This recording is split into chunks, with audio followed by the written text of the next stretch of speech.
Martin Agronsky with the story of a weapon we hope we'll never have to use, the Fleet Ballistic Missile System. It begins here in the sea, dark and unknown, spreading its boundaries over 3/4 of the Earth's surface. This is the natural environment for the Navy, and the weapons the Navy employs to carry out its traditional mission.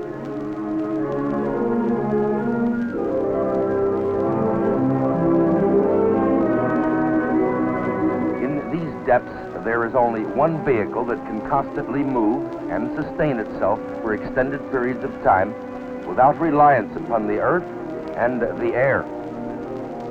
Silent, swift, capable of shifting position hundreds of miles within hours, the submarine can probe the continental shelves and oceanic mountain ranges from equator to pole. But fitting a ballistic missile inside a submarine poses a problem, particularly when each submarine would need to carry many such missiles. Solving this problem only pointed out many more. In order to launch these missiles accurately, the submarine must know its exact position at all times without resort to the accustomed means of navigation such as the stars or LORAN and radar. And the launch must take place far beneath the ocean's surface. Once launched, the missile must be able to operate completely on its own, already programmed with its electronic intelligence that will command it to arc into the correct ballistic trajectory for destroying virtually any military target on Earth. But a ballistic missile is only as effective as its launching device and the men who man it. This human factor plays just as important a role in the overall program as the submarine and its missile. Can a submarine crew live and work in confined quarters for months at a time? What are the human factors? This is the concept, the submarine and ballistic missile working together as a single system, united by a maze of complex electronics and the ever-present factor of human engineering. Put them all together and they present the first fleet ballistic missile system. Major engineering breakthroughs enable the Navy to transform this concept into equipment. Nuclear power advances by the Bureau of Ships and the Atomic Energy Commission give the missile-carrying submarine the endurance so important to its mission. A new method of navigating the ocean depths is developed. Inertial navigation, a system of precision-made gyroscopes, accelerometers, and computers, completely self-sustained, enabling the submariner to know exactly where he is at any time without reference to the stars or radio navigation. Other developments increase the endurance of the submarine. New ways to purify the air and improve the atmosphere. Better ways to increase human endurance and shorten the long hours beneath the sea. With these and many more engineering features, nuclear-powered submarines are now ready to demonstrate the capabilities that will be needed by the missile-carrying submarine. Sea Wolf, 60 days beneath the sea without surfacing. Nautilus, whose historic voyage of exploration takes the Navy far beneath the Arctic ice pack and across the top of the world to the North Pole. Skate, actually surfacing at the North Pole. Proof that the farthest reaches of the Earth's oceans will be accessible to the FBM submarine. But how can the submarine employ a ballistic missile? The Navy's experience in guided missiles had shown that surfacing to launch a missile exposes a submarine to detection and attack at a time when it is least able to defend itself. Universities, the Navy, and industry mobilize their knowledge and skills in a highly accelerated program.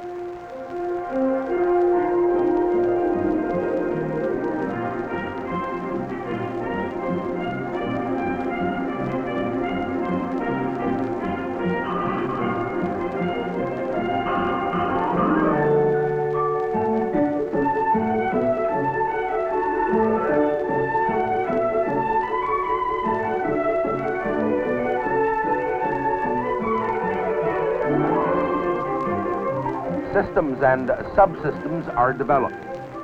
These and thousands of other precision components are manufactured and incorporated into systems that must be taken to the many test facilities supporting the Polaris program. For launching Polaris, industry develops a missile eject system. Operation Pea Shooter proves out this technique.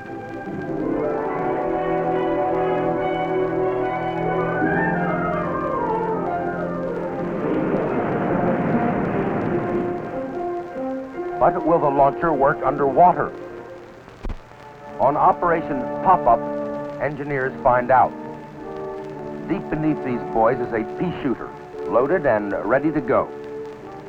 A heavy cruiser steams by to create turbulence in the water over the launch site.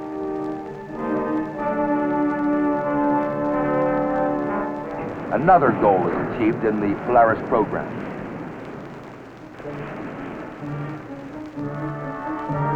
You can test dummy missiles this way, but what about the real thing? How can you recover a costly Polaris, undamaged, so it can be tested and tested again? Here's one solution: Operation Skycatch. Already it has saved millions in the Navy's constant effort to prove out this complex weapon system as rapidly and economically as possible.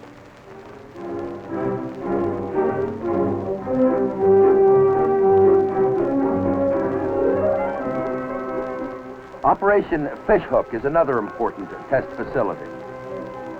Here, a launched Polaris missile can actually be snatched in midair, so engineers can determine how its instruments perform from ejection to the peak of its launch trajectory. But before live missiles can go to sea, Polaris must undergo extensive testing ashore.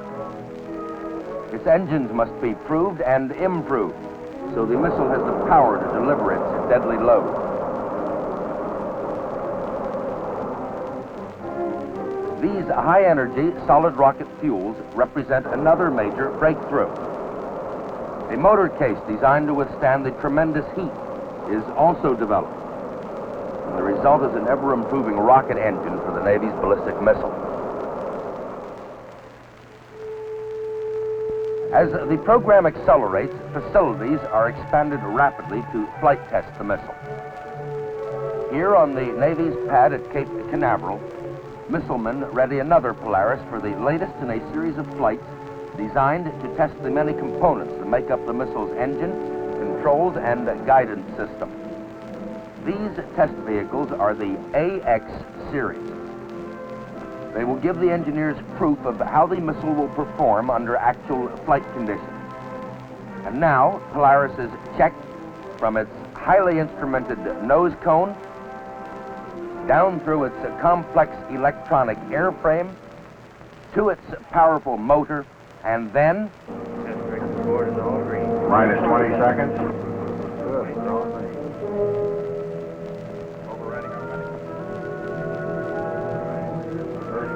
12, 11, 10, 9, 8, 7, 6, 5, 4, 3, 2,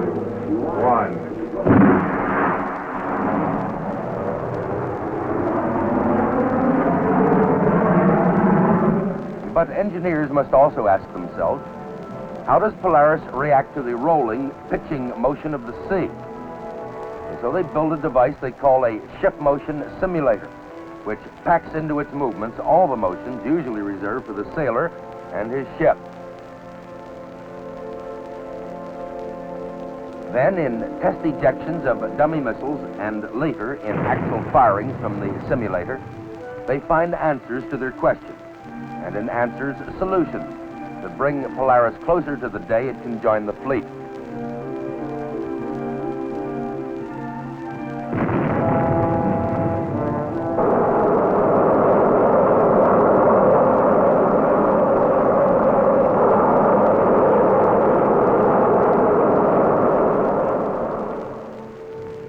The first Polaris missiles go to sea in a converted merchant ship, the Observation Island. In this floating laboratory, proof is being obtained that the system's critical elements can function in the environment of the sea.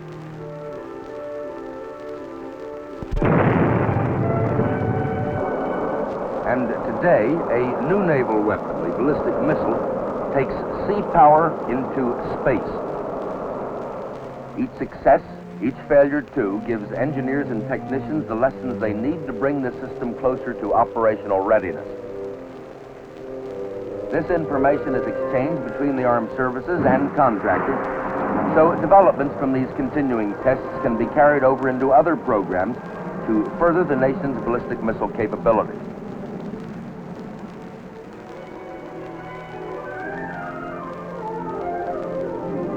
Soon, the missile will be mated to the nuclear submarines now under construction in shipyards on both coasts.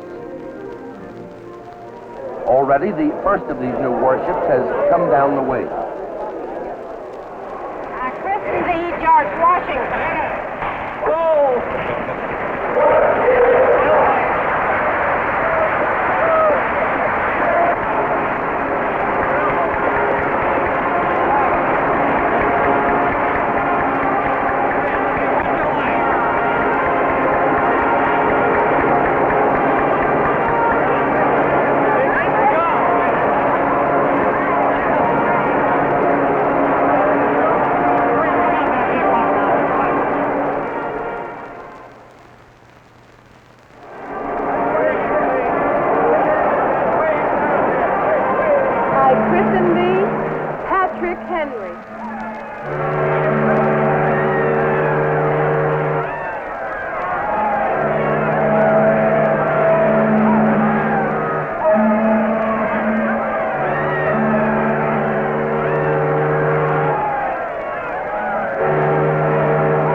In the name of the United States, I christen thee Theodore Roosevelt.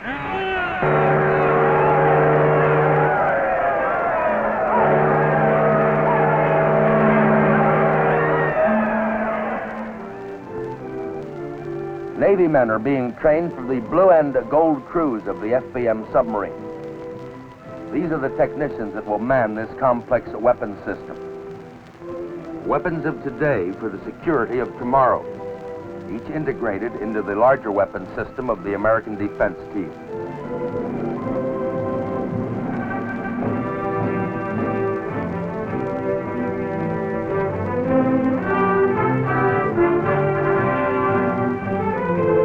This, then, is the goal. Operational, Polaris carrying submarines, manned and on station. A silent, mobile, elusive force, shielded by the sea, immune to ballistic missile attack, but instantly ready to mount an overwhelming blow at the important centers of any enemy's land-based power.